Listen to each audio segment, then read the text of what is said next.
Olá pessoal, tudo bem? Nós estamos aqui mais uma vez. Sou o professor Bruno Risselli, professor de Direito Tributário, e no vídeo de hoje nós vamos fazer as correções das questões que caíram na prova de A1, beleza?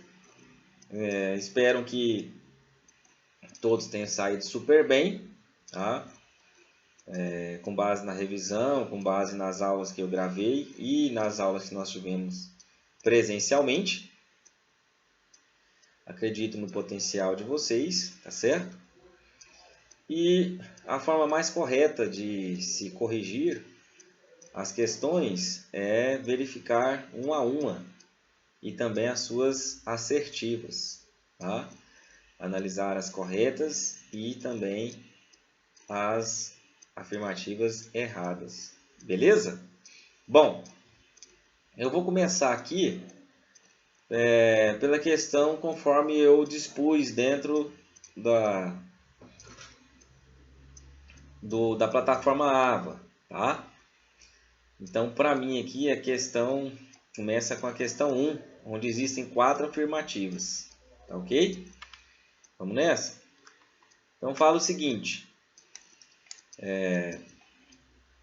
analise as afirmativas relativas à obrigação e ao crédito tributário e identifique as corretas. Vamos lá. Afirmativa 1. São causas de suspensão da exigibilidade e do lançamento do crédito tributário a moratória, o depósito do montante integral, as reclamações e os recursos nos termos da lei reguladora do processo tributário administrativo, a concessão de medida liminar em mandado de segurança, a concessão de medida liminar ou de tutela antecipada em outras espécies de ação judicial e o parcelamento. Bom, essa afirmativa ela estaria completamente correta se não fosse uma observação que nós temos que fazer aqui. São causas de suspensão da exigibilidade. Beleza. Todas essas causas que foram arroladas, desde a moratória até o parcelamento, são as hipóteses que estão lá no artigo 151 do CTN, né, chamado Mode Ré Compa, certo? Agora, o fato de suspender o lançamento do crédito tributário, isso não tem previsão em lei, ok? O artigo 151 não diz que essas hipóteses arroladas aí na afirmativa 1, elas vão fazer com que suspenda o lançamento. Tá? Não se suspende o lançamento, ok? Não se suspende, tá certo?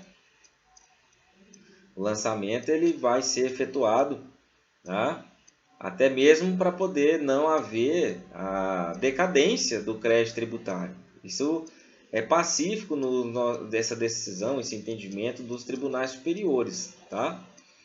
Não se suspende o lançamento, tá? Em hipótese de suspensão do crédito, tá beleza? Então ela está errada por conta dessa questão de haver a suspensão do lançamento, tá bom? No restante a afirmativa está totalmente correta. Afirmativa 2. A obrigação tributária principal abrange o valor do crédito principal, bem como os respectivos juros e atualização monetária. Já a obrigação tributária acessória refere-se a multa e penalidades pecuniárias impostas ao contribuinte.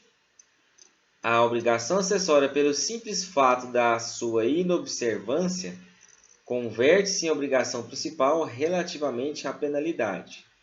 Bom, da mesma forma, a gente vê aqui que a obrigação tributária principal, né, ela realmente tem a ver com o valor do crédito principal. Ou seja, se eu vou fazer o pagamento do IPVA, né, Então, qual que é a obrigação principal? É o valor lá, vamos supor, R$ 900 a título de IPVA, correto? Essa é a questão. Tá? Já a obrigação acessória, ela não é simplesmente se refere à multa e à penalidade. Tá? Não é assim, dessa forma, né? Nós vemos que a obrigação acessória é aquela obrigação de quê? De prestação de fazer ou não fazer alguma coisa, lembra?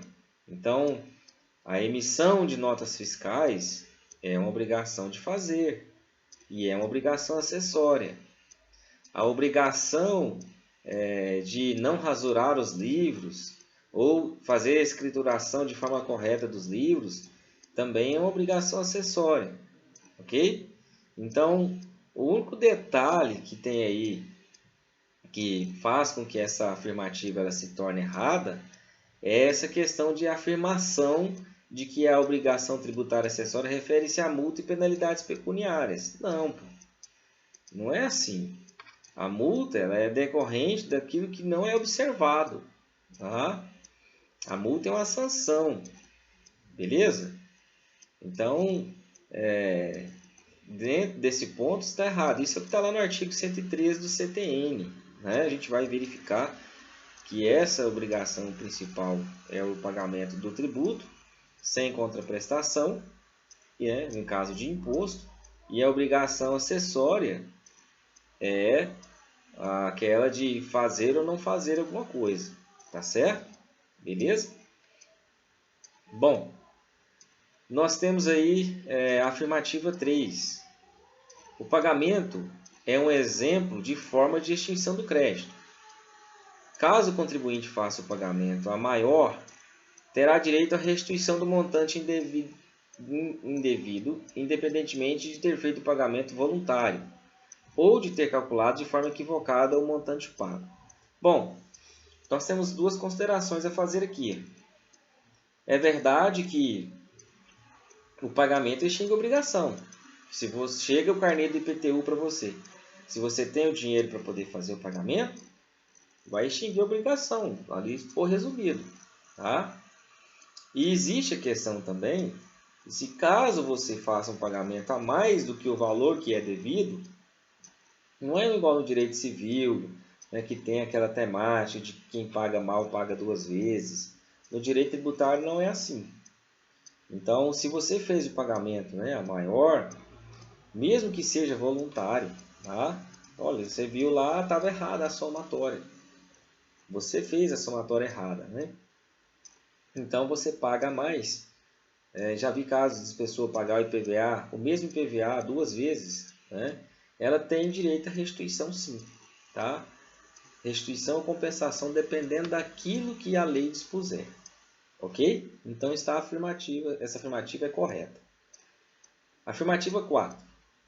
No lançamento por homologação, a autoridade administrativa manifesta sua concordância com a atividade do sujeito passivo, chancelando sua correção.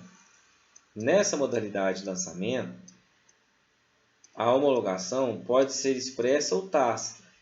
Na homologação tácita, se a lei não fixar prazo, será ele de 5 anos, a contar da ocorrência do fato gerador. Expirado esse prazo, sem que a Fazenda Pública se tenha pronunciado, considera-se homologado o lançamento e definitivamente extinto o crédito, salvo se comprovada a ocorrência de dolo, fraude ou simulação. Está completamente correta essa afirmativa. O lançamento por homologação é aquele chamado de autolançamento, quando eu mesmo, o contribuinte, faço tudo sozinho. Lembra que existem 3 modalidades? Lançamento ou de ofício, lançamento misto ou por declaração e o lançamento por homologação, também chamado de autolançamento. No lançamento de ofício, o fisco faz tudo sozinho. Só você vai ter que ter a responsabilidade de fazer o pagamento da guia. No lançamento misto, o contribuinte presta as primeiras informações, é verificado pelo fisco depois que é emitida a guia. E no lançamento por homologação, o contribuinte faz tudo sozinho, igual imposto de renda, igual ICMS. Ele vai lá, faz a identificação do valor, do que ele achar que é o certo, emite a guia, faz o pagamento, né? Ou às vezes não emite guia, não faz pagamento, só faz a informação de lançamento. E daí o fisco ele vai ter 5 anos contados do fato gerador para ele poder fiscalizar, verificar se realmente, né, o contribuinte fez de forma certa ou não, ou se ele não pagou, né, ele só fez o lançamento e não fez o pagamento, e aí proceder com lavratura de auto-infração, né, e a cobrança administrativa. Então, se o fisco não fizer isso dentro do prazo de 5 anos, com certeza vai se extinguir, né, a obrigação, extingue o crédito. A decadência e a prescrição são modalidades de extinção do crédito tributário, né? Então, isso provavelmente vai acontecer se o fisco não fazer a fiscalização. Agora, existe uma questão que é se for crime tributário, né? Se for comprovado a ocorrência de dolo, fraude e simulação, é afastada, né, essa prescrição aí quinquenal e vai ser contada a prescrição com base no tempo, né, de condenação estipulado pelo tipo de crime, né? Então, isso aí é o que determina o nosso Código Tributário Nacional. Beleza? Então, as afirmativas corretas são as afirmativas 3 e 4. Tá? Afirmativas 3 e 4. Beleza? Show de bola? Vamos lá então para a questão 2. A Câmara de Vereadores do município de aprova lei autorizando o prefeito municipal a conceder parcelamento tributário na extensão e nas condições a serem estabelecidas mediante decreto, segundo o Código Tributário Nacional e a jurisprudência do STF, é correto afirmar com relação à situação hipotética acima. E aí? Olha só. Nós temos que verificar então aí o princípio da legalidade. Tá? Princípio da legalidade. Então, dentro dessa perspectiva, né, a gente verifica que o parcelamento ele vai ser concedido na forma e na condição estabelecida em lei específica, né, a ser editada por cada ente da federação. Então, se é o município que vai cuidar, né, a parte da Câmara Municipal que cuida dessa criação, certo? Aqui, Câmara de Vereadores, porque eu copiei a questão, né, de um site, tá? De um concurso, mas o certo é Câmara Municipal, tá bom? Então, é isso que dispõe o artigo 155A, né? Ele fala que esse parcelamento ele vai ser concedido mediante lei específica a ser editada pelo ente da federação, tá certo? Agora, existe também a questão, né, de haver uma aplicação subsidiária no que se trata de parcelamento, né, que tem que ter alguns requisitos. Esses requisitos estão enumerados lá no artigo 153, prazo de duração, né, condições de concessão, tributos a que se aplica, número de prestações e seus vencimentos, né, e as garantias de quem deve ser fornecidas pelo beneficiado, se for o caso, tá certo? De exigir garantias, né? Então, existe também um posicionamento, né, do STJ a respeito de um caso concreto que aconteceu nessa questão de concessão de parcelamento e que deve ser observado o princípio da legalidade, né? E não há autorização infralegal para tratar de condições não previstas em lei, tá certo? Então, a alternativa que mais se encaixa dentro do enunciado da questão é a alternativa que fala para o respeito do princípio da legalidade. Seria essencial que a lei, além de prescrever o tributo a que se aplica e a categoria de contribuintes afetados pela medida legislativa, também definisse o prazo de duração da medida, com indicação de número de prestações com seus vencimentos e as garantias que o contribuinte deva oferecer. Então, a questão que mais, a afirmativa que mais se assemelha, né, a afirmativa correta, é essa daí, tá certo? Agora, as outras afirmativas, a gente precisa dar uma analisada aqui para saber por que não são, tá bom? Então vamos lá. Tá? A outra afirmativa fala: ao remeter a disciplina do parcelamento às regras atinentes à moratória e em virtude da impossibilidade de flexibilização do princípio da legalidade, o CTN exigiu que a legislação definidora do Instituto promovesse a especificação total das condições. Não são especificação total não, tá? Não são especificação total, beleza? Então o erro está aí. A concessão de parcelamento não exige a prévia autorização legal. E já começou errado. Tem que obedecer ao princípio da legalidade. A concessão de parcelamento exige lei, de maneira que a delegação da Câmara de Vereadores do município, ainda que ampla, supre a necessidade de prévia manifestação legislativa, permitindo que as condições específicas do parcelamento sejam fixadas por ato do Poder Executivo. Não. Tá? Não é assim que funciona, beleza? Isso não faz exceção. Isso aí está lá na legalidade estrita, artigo 97 do CTN. Beleza, pessoal? Tranquilo? Então, bora lá. Vamos para a questão 3, tá bom? Questão 3 fala o seguinte: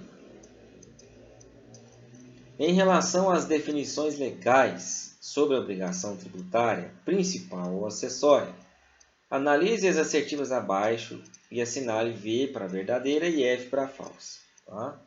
Como se V fosse para falsa e F para verdadeira, né? Mas tudo bem, vamos lá. A obrigação acessória decorre da legislação tributária. E aí, pessoal? Lembra quando nós vimos lá no artigo 113 do CTN? Claro que a obrigação acessória decorre de quê? De lei. A obrigação principal decorre do fato gerador. E a obrigação acessória decorre de lei. Artigo 113 do CTN. Verdadeiro. Obrigação acessória extingue-se juntamente com o crédito tributário a ela relacionado? Olha, assim, do jeito que está colocado na afirmativa, não. Ela se extingue se ela for cumprida. Se ela não for cumprida, ela não se extingue. Tá? Uma coisa é você pagar o imposto, que é a obrigação principal. A outra é a emissão de nota. Ok? São coisas diferentes. Então, é falsa. A obrigação acessória tem por objeto o pagamento de tributo ou penalidade pecuniária? Não, pô. A obrigação acessória, ela tem por objeto o quê? Fazer ou deixar de fazer alguma coisa. Não é nenhum nem outro aí. Tá? A obrigação principal surge com a ocorrência do fato gerador? Com certeza. Tá? É o que fala o artigo 113. Ok? Surge com o fato gerador. Tá? Obrigação principal, pela sua inobservância, converte-se em obrigação acessória? Não. É o contrário, né? No caso de não observância, a multa, né? A penalidade da obrigação acessória, ela se converte em principal, para ela poder ser cobrada, né? Então, é falsa essa daí, ok? Tudo isso a gente viu lá no artigo 113 do CTN e seus parágrafos, beleza? Que dispõe sobre a obrigação principal e a obrigação acessória. Então, ficou correto aí, né? VFFVF, beleza? Tranquilo? Passamos então para a questão número 4, né? Number 4. De acordo com a Constituição Federal, é vedado à União. Então vamos lá. De acordo com a Constituição Federal, é vedado, é proibida a União. E aí a gente tem que analisar qual que dessas aqui é a alternativa correta. Tá certo? Vamos lá então? Fala o seguinte: conceder incentivos fiscais destinados a promover o desenvolvimento socioeconômico entre as diferentes regiões do país, em respeito ao princípio da isonomia, isso é proibido? Cara, lógico que não. Tá? Tem região que não tem o mesmo desenvolvimento, não tem o mesmo PIB, tá certo? Você quer comparar uma região aqui do sudoeste goiano, né, com uma região lá no Pará, lá em Natal, né, no Acre, não tem como, tá certo? Então a União tem que trabalhar isso daí mesmo e obedecer o princípio da isonomia. Está lá no artigo 151. Tá? Tranquilo? Beleza? Vai. Tributar a remuneração e os proventos dos agentes públicos estaduais, distritais e municipais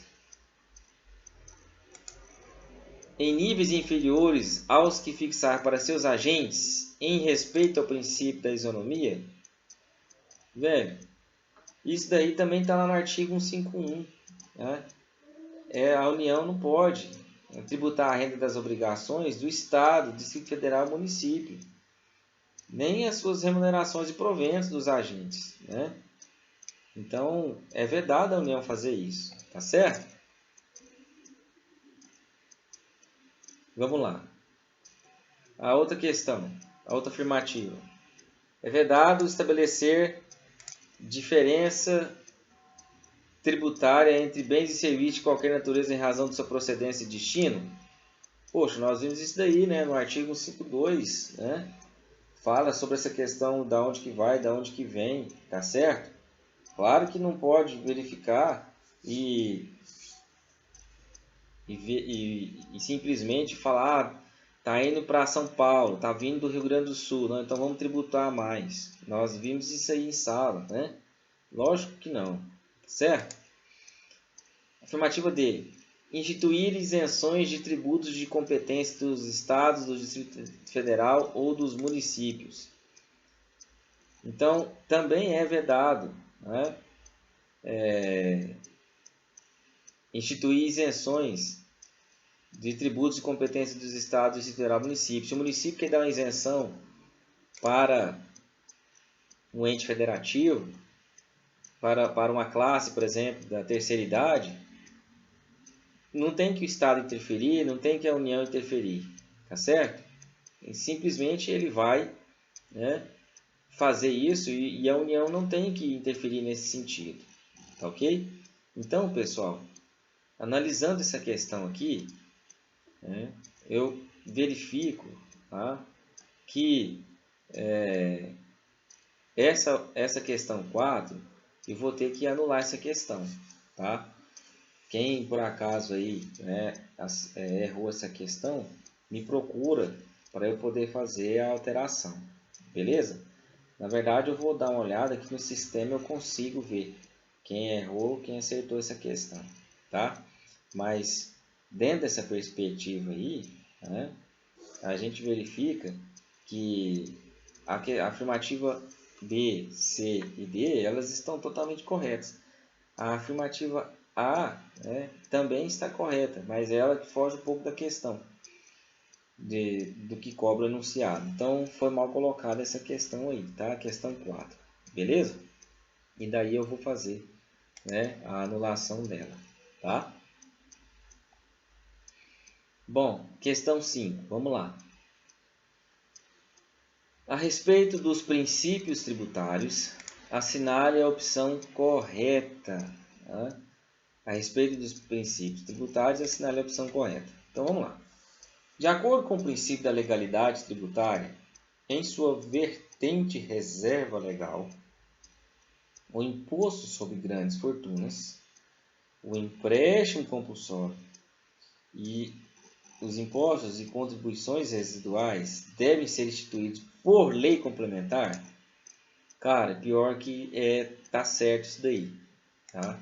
Lembra que a gente falou no princípio da legalidade que a regra é a instituição perante lei ordinária, maioria simples, né, para votação, para aprovação, e alguns tributos que vão ser regulados aí por lei complementar. E o próprio texto de lei ele tem que trazer que aquele tributo ele precisa ser regulamentado por lei complementar. Então, esses que foram citados na afirmativa A, todos eles são necessários e devem ser instituídos mediante lei complementar. Todos. Tá? Isso daí a gente vai verificar lá no artigo 153, inciso 7 da Constituição. Tá? A gente vai verificar, ok? Artigo 154, tá? Inciso 1, beleza? No artigo 148, caput, e o artigo 95, parágrafo 4º. Todos esses artigos vão falar a respeito desses tributos que precisam ser regidos por lei complementar, beleza? Então, imposto sobre grandes fortunas, imposto residual, contribuição social, né, residual e empréstimo compulsório. Então, tem uma frasezinha que é muito legal, que fala o seguinte: quem tem grande fortuna não pede empréstimo e não paga impostos e contribuições residuais.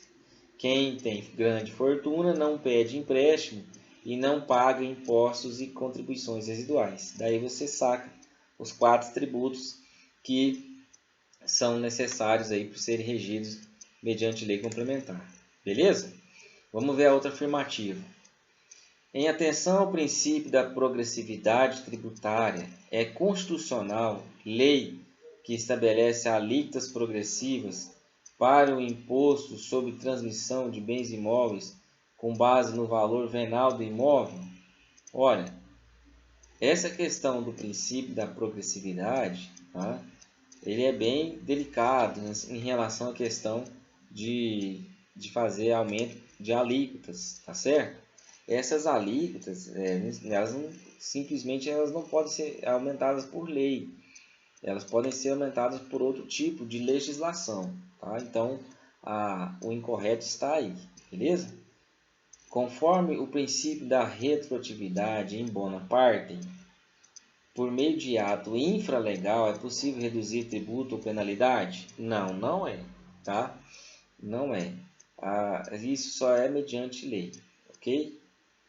Não tem como reduzir por meio de um outro tipo de ato que não seja legal, tá? Lei ordinária, lei complementar, etc. Beleza?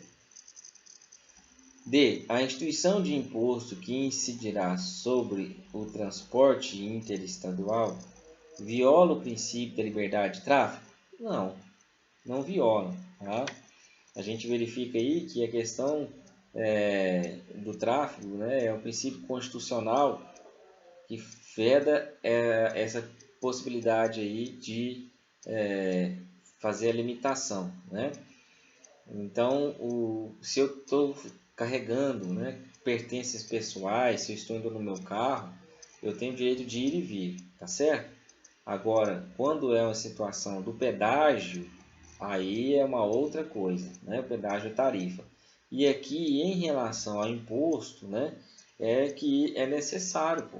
Se você compra uma mercadoria lá no estado de São Paulo, vem para cá, essa mercadoria precisa de nota para transitar.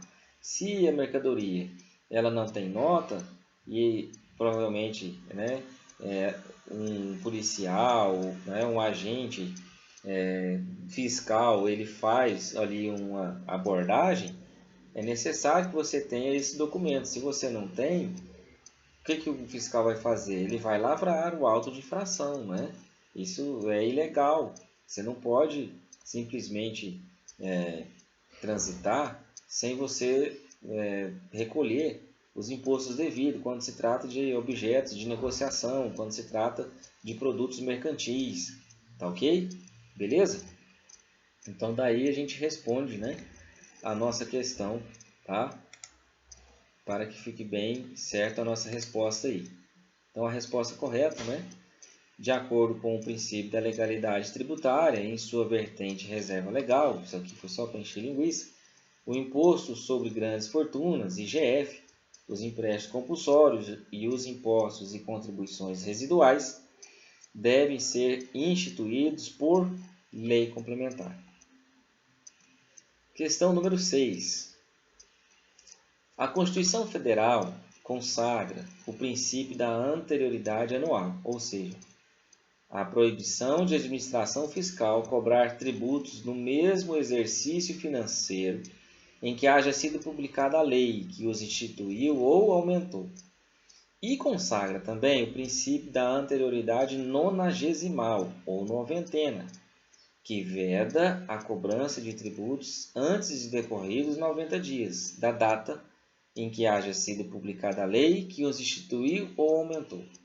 Sobre este tema, a Constituição vigente estabelece que, bom, então isso aqui está retratando, né, o princípio da anterioridade, que está lá no artigo 150, inciso 3, a linha B e C.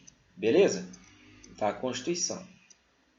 E nós precisamos analisar aqui as afirmativas para saber qual delas está correta.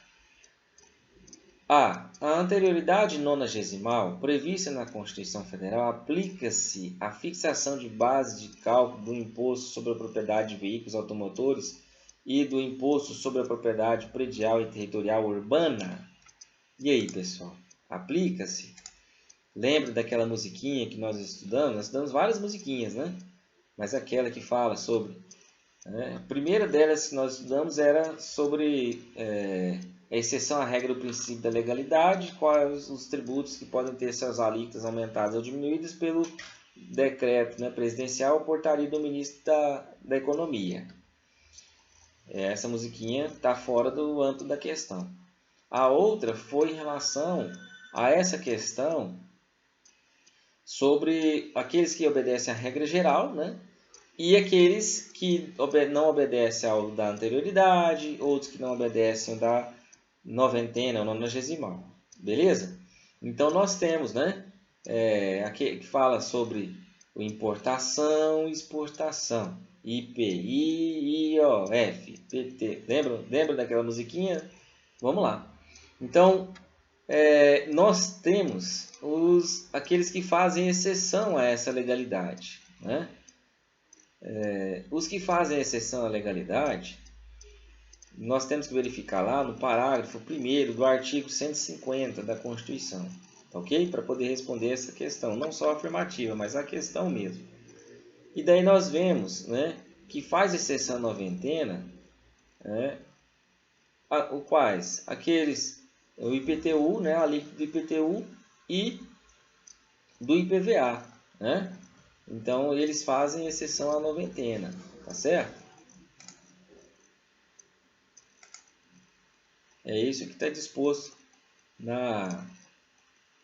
dentro da Constituição Federal, né? Eles fazem exceção ao princípio anual, né?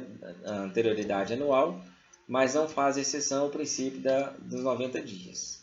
Beleza? Daí nós temos... Deixa eu pegar a lei aqui, porque eu acho mais fácil falar com a Constituição aberta, tá? Deixa eu pegar aqui rapidinho, que daí a gente tem uma noção melhor. Vamos lá. Artigo 150. Parágrafo 1º. A vedação do inciso 3 na linha B, que é da anterioridade anual, né, não se aplica... Fugiu aqui, cadê? Não se aplica aos tributos previstos nos artigos 148,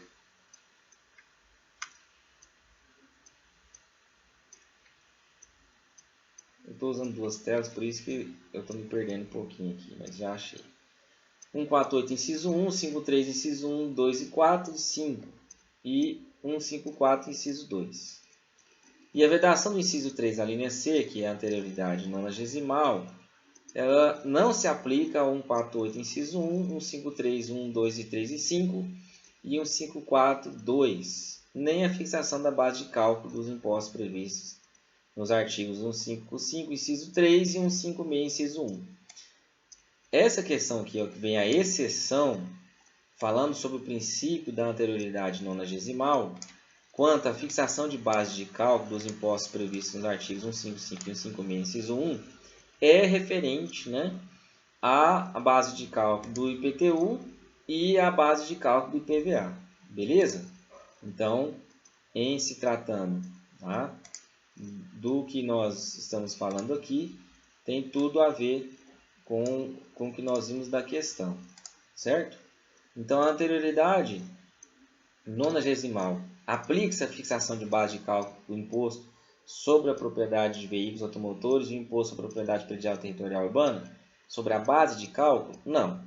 Conforme o artigo 150, inciso 3, a linha C e o parágrafo 1º, tá? Não é correto. Afirmativa B. O imposto sobre a renda deve observar os princípios constitucionais da anterioridade anual e da nonagesimal? Olha, o imposto de renda, ele só obedece à virada do ano.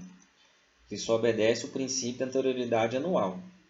Ele não obedece o princípio da anterioridade nonagesimal. Tá certo? Isso está lá no parágrafo 1º também do artigo 150. Os empréstimos compulsórios instituídos para atender às despesas extraordinárias decorrentes de calamidade pública, de guerra externa ou sua iminência, e no caso de investimento público de caráter urgente de relevante interesse nacional, devem observar a anterioridade anual? Não. Tá? Isso também está disposto lá no parágrafo 1º do artigo 150, tá? Que vai falar a respeito, né, de que o tributo, né, que está previsto lá no artigo 154, né, lá no artigo 154, lá no artigo 148, inciso 1, ele não obedece a nenhum dos dois princípios. Beleza? Tá ok? Vamos lá.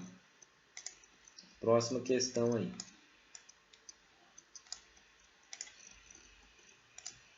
Desculpa, afirmativa D. O imposto sobre produtos industrializados observa o princípio da anterioridade nonagesimal, mas não observa o princípio da anterioridade anual. Tá? E é o que está correto, beleza?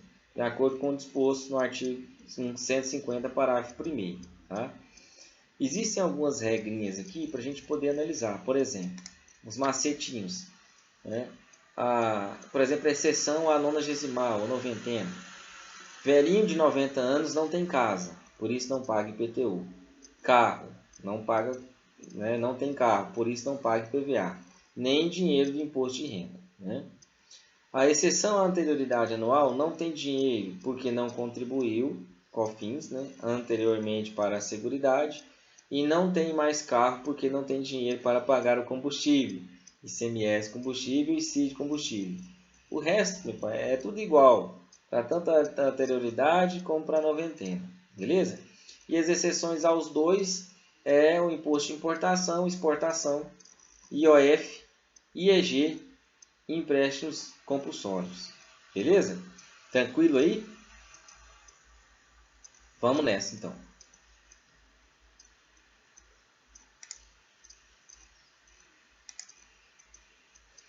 A próxima questão vai falar: os princípios constitucionais tributários e as imunidades tributárias impõem limitações relevantes ao poder de tributar, sendo elementos fundamentais do sistema tributário nacional, que estará no capítulo 1 do título 6 da Constituição. Quanto aos princípios constitucionais tributários e as imunidades tributárias, assinale a alternativa correta. Muito bem. Afirmativa A. A imunidade recíproca dos entes federativos aplica-se ao patrimônio, à renda e aos serviços relacionados com a exploração de atividades econômicas regidas pelas normas aplicáveis a empreendimentos privados ou em que haja contraprestação ou pagamento de preços ou tarifas pelo usuário, nem exonera o promitente comprador da obrigação de pagar imposto relativamente ao bem imóvel? Opa. Tá? A imunidade recíproca dos entes federativos, né, é em relação aos impostos. Tá? Em relação aos impostos. Tá certo? Agora, em relacionado a entes privados, tarifas pelos usuários, tarifa não é imposto, tá? Então, muito cuidado aí. Porque ela parece correta, mas ela não está totalmente correta essa afirmativa. Tá?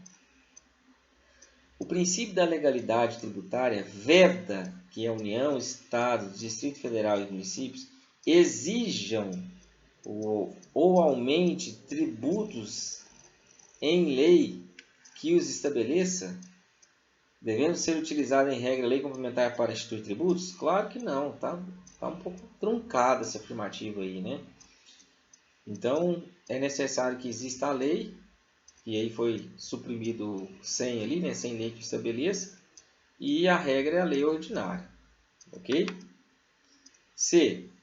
Segundo o entendimento do STF, o imóvel pertencente a partidos políticos, inclusive suas fundações, bem como entidades sindicais dos trabalhadores, instituições de educação e instituições de assistência social sem fins lucrativos, está albergado pela imunidade do IPTU, mesmo quando alugados a terceiros, desde que o valor dos aluguéis seja aplicado em atividades definidas pelo município.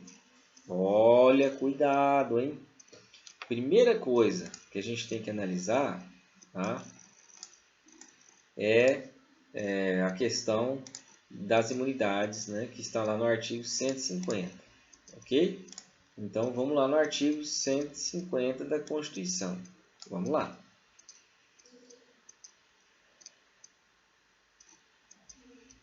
O artigo 150, inciso 6, fala o seguinte, que é vedado, né, aos entes federativos instituir impostos sobre patrimônio, rendas ou serviços um dos outros, templos de qualquer culto, patrimônio, renda ou serviços de partidos políticos, inclusive suas fundações, de entidades sindicais, dos trabalhadores, das instituições de educação e assistência social sem fins lucrativos atendidos os requisitos da lei. Livros, jornais, fonogramas e diogramas. Tá, beleza. Até aí tudo bem, né? É isento do pagamento. Agora, a questão é que foi parar no STF é quando esse bem que é de propriedade, né, de um ente federativo, ele está alocado a um terceiro, a um particular. E esse particular, nesse caso, ele não está desenvolvendo uma atividade para o poder público. Ele está desenvolvendo uma atividade privada. E aí, nesse caso, esse bem, ele vai ter que fazer o pagamento do tributo ou não? Vai. Tá? O STF diz que o pagamento deve ser realizado. Ok? Agora, se for locado para uma entidade privada, particular, e ela, a terceira, está fazendo, né, prestando um serviço para o poder público, aí não, tá? Aí não vai incidir. Tudo bem? Beleza? Último afirmativo. O princípio da anterioridade, cuja aplicação alcança o imposto de renda, proíbe a cobrança de tributos no mesmo exercício financeiro em que haja sido publicada a lei que os instituiu e aumentou? É isso mesmo. Tá? Dentro dessa perspectiva aí, o princípio da anterioridade ele foi completado, né, após a vírgula, né, remetendo a ideia sobre o princípio da anterioridade anual. Ok? Poderia ser declarado falsa essa alternativa se não trouxesse, né, a ideia de que fosse o princípio da anterioridade anual, mas é isso mesmo.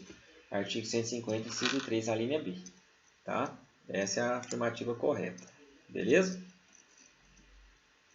Vamos lá, questão 8. As obrigações tributárias dividem-se em principais e acessórias. Dentre as alternativas relacionadas, assinale a que responde a uma obrigação principal. E aí, pessoal? Qual delas é a obrigação principal? Antes de entrar nas afirmativas, vamos ver o que tem lá no artigo 113 do CTN? O artigo 113 do CTN fala assim: a obrigação tributária é principal ou acessória. Parágrafo 1º. A obrigação principal surge com a ocorrência do fato gerador. Tem por objeto o pagamento do tributo ou penalidade pecuniária e extingue-se juntamente com o crédito dela decorrente, ou seja, pelo não pagamento do tributo. Né? Parágrafo 2º. A obrigação acessória decorre de lei tributária.